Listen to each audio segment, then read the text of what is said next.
Assalamu alaikum wa rahmatullahi wa barakatuhu. Islamic or Sharia law, session number 41.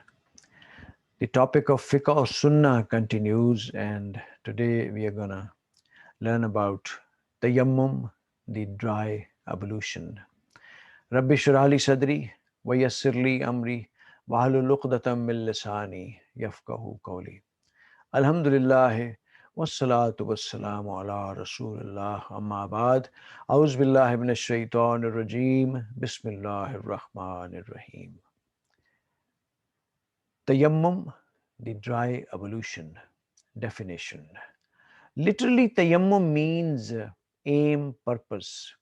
In Islamic law, it refers to aiming for or seeking soil to wipe one's face and hands with the intention of preparing oneself to pray and so on.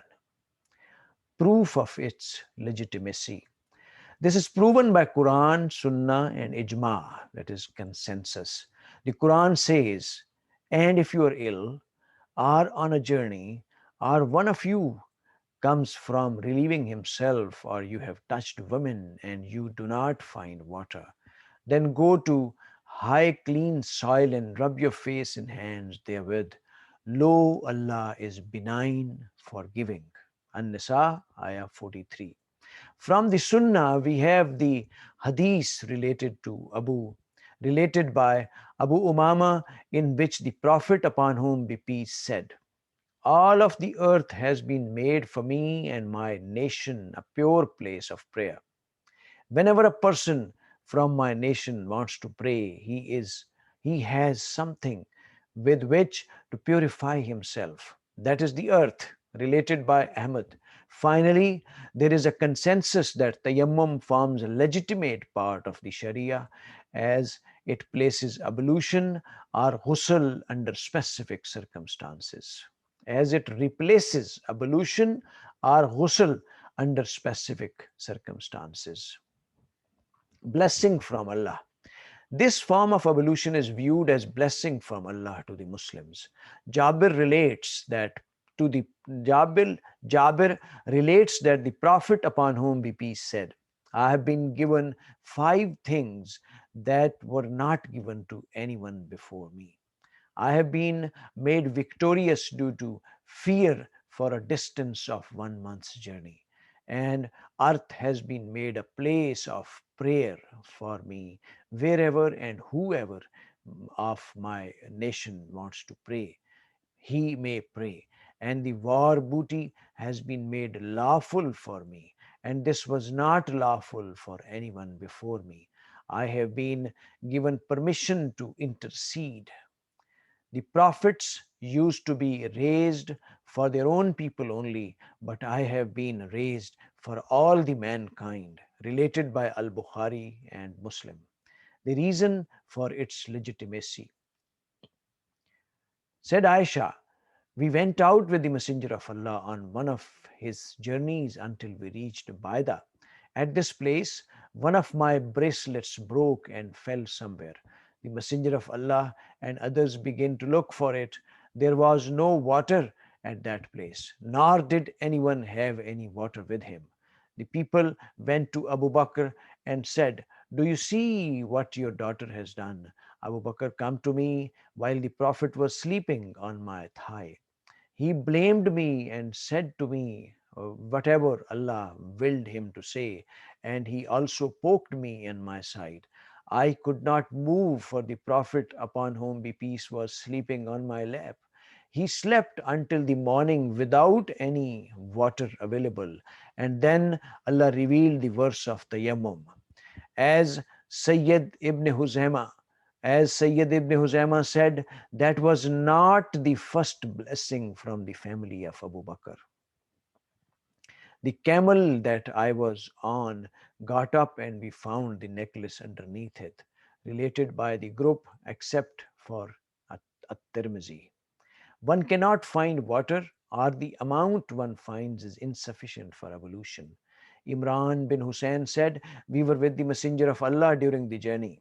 When he led the people in prayer, one man stayed apart and he asked him, What prevented you from praying? And he said, I need a post nocturnal bath, and there's no water. He said, use the soil, for it is sufficient. Related by Al Bukhari and Muslim. Abu Zahar relates that Abu Zahar relates that the Prophet, upon whom be peace, said, the soil is a purifier for a Muslim, even if he does not find water for 20 years.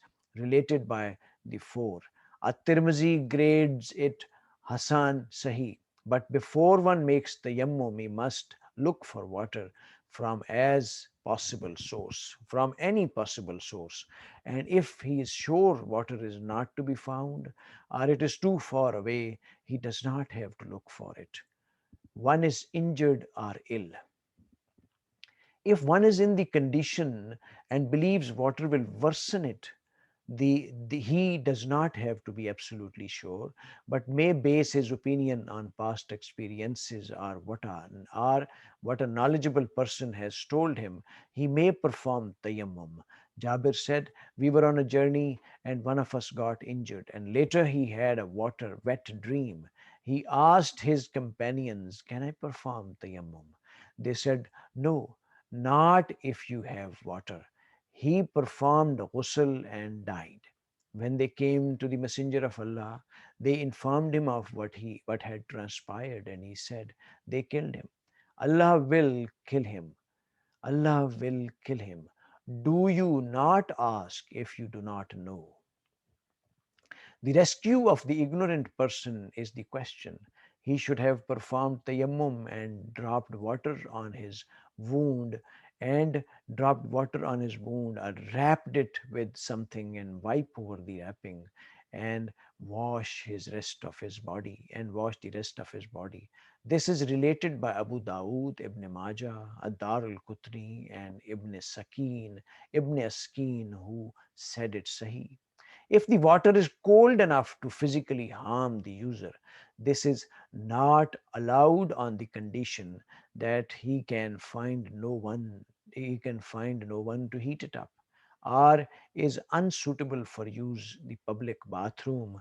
Amr ibn As narrated that he was participating in an expedition and he had a wet dream during an extremely cold night and was afraid that if he performed ghusl he would die. He prayed the morning prayer with his companions, and he then went to the Messenger of Allah, upon whom be peace, to ask him about this. Muhammad said, O Umar, did you pray with your companions while you needed a post nocturnal bath? Amr mentioned the verse, do you kill yourself? Allah is merciful to you, to the Prophet. The Prophet just laughed and didn't say anything. Related by Ahmad, Abu Dawood, Al Hakim, and Ad-Dar al Qutni, Ibn Hibban, and Al Bukhari in Mu'allaq Farm. This example illustrated the Prophet's tacit approval.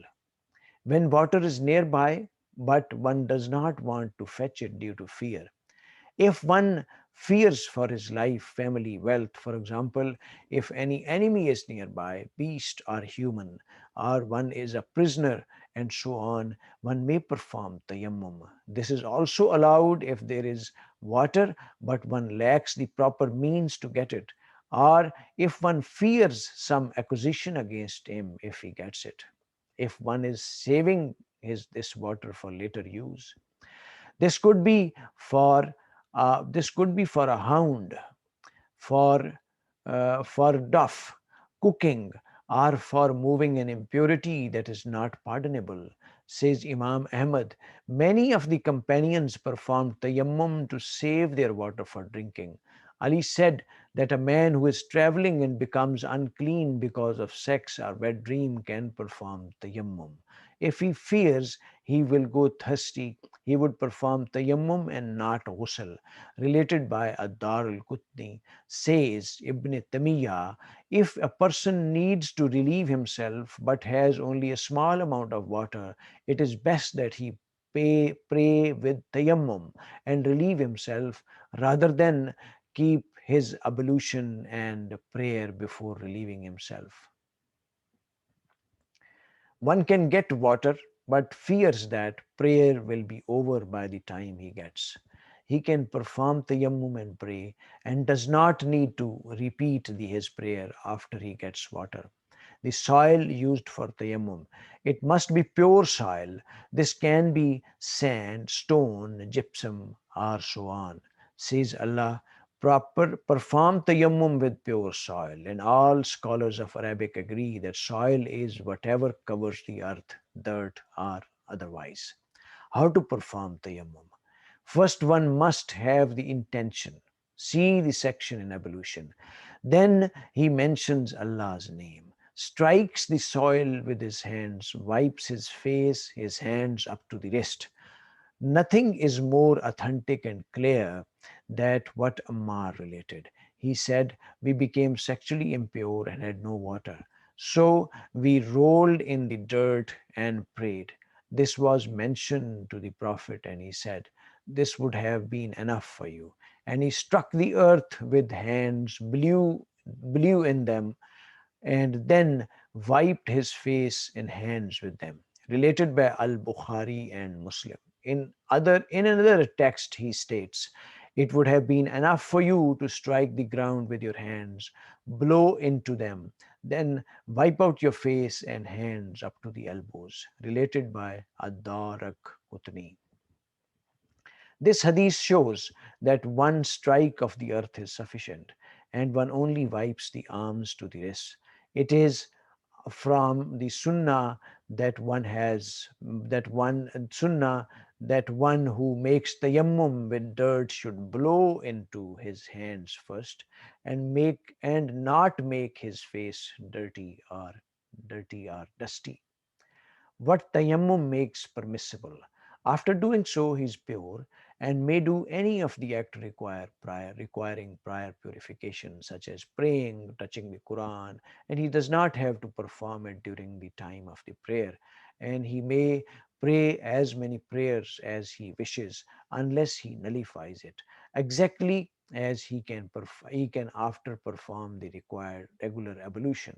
Abu Zar reported that the Prophet said, the soil is a purifier for a Muslim, even if he does not find water for 20 years. And then, if he touches water, that is to make ablution and so on, it would be good. This is related by Ahmad and At-Tirmizi, who said it is Sahih. What nullifies tayammum? In addition to the presence of water, anything that nullifies the ablution nullifies tayammum. If a person prays after performing tayammum and then finds water, he does not need to repeat his prayer, even if there is time left to do so.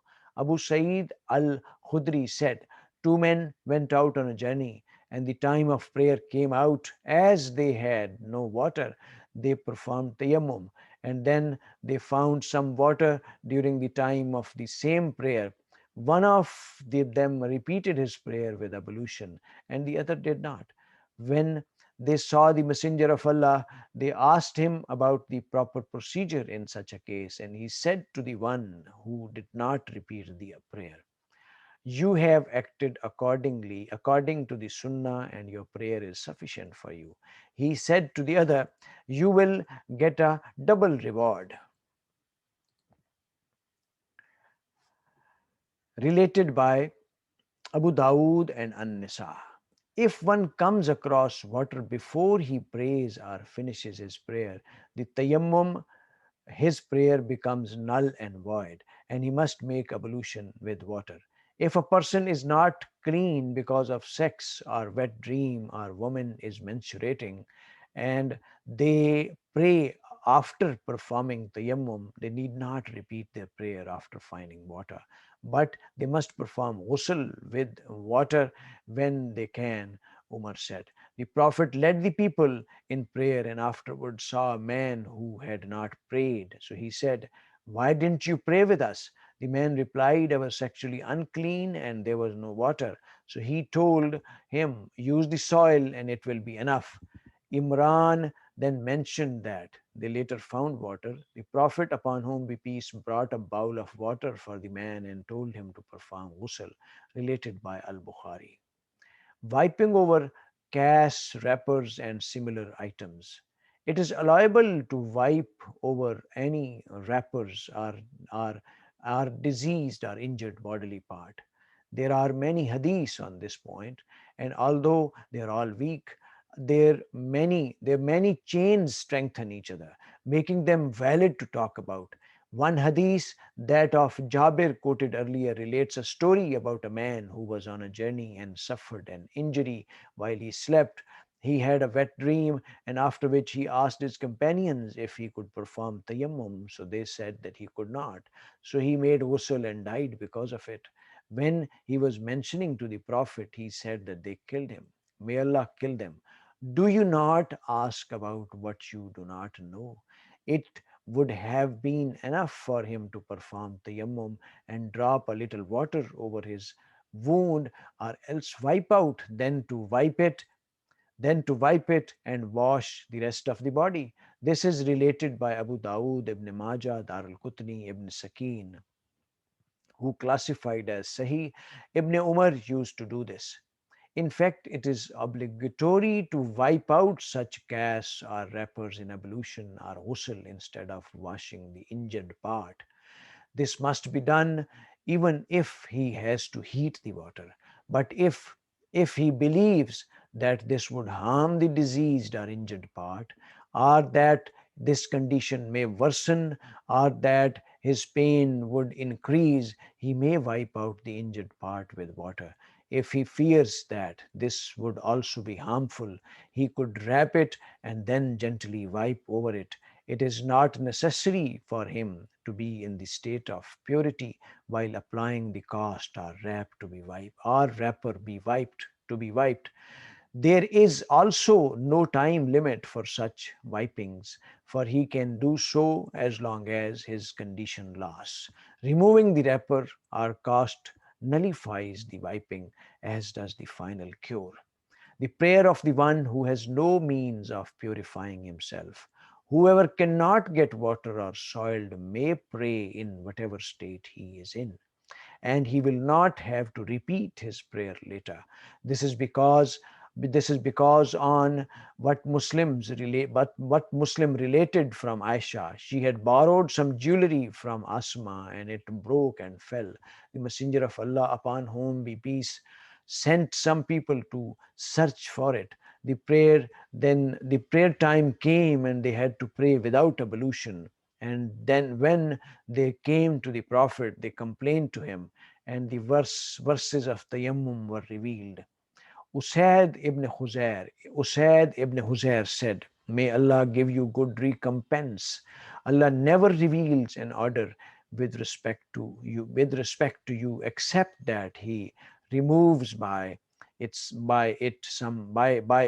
some hardship and gives the Muslims some benefit." The companions prayed while it is in the state of impurity, but the Prophet did not admonish them, nor did he order them to repeat the prayer.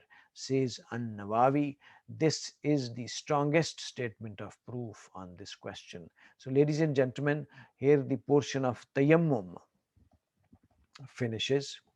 Let's very repentfully and remorsefully pray from Allah subhanahu wa ta'ala that He grants us sincere intention and resolve to learn Holy Quran, Siratul Nabi, Sunnah and Hadith, and teach it to others, and apply it upon us and upon societies, countries and world as a whole. May Allah subhanahu wa ta'ala be our best guide and protector, and He bestows upon us what is best suited for us. Ladies and gentlemen, please take care of yourselves and your complete environment. Till next session, inshallah. Allah Hafiz.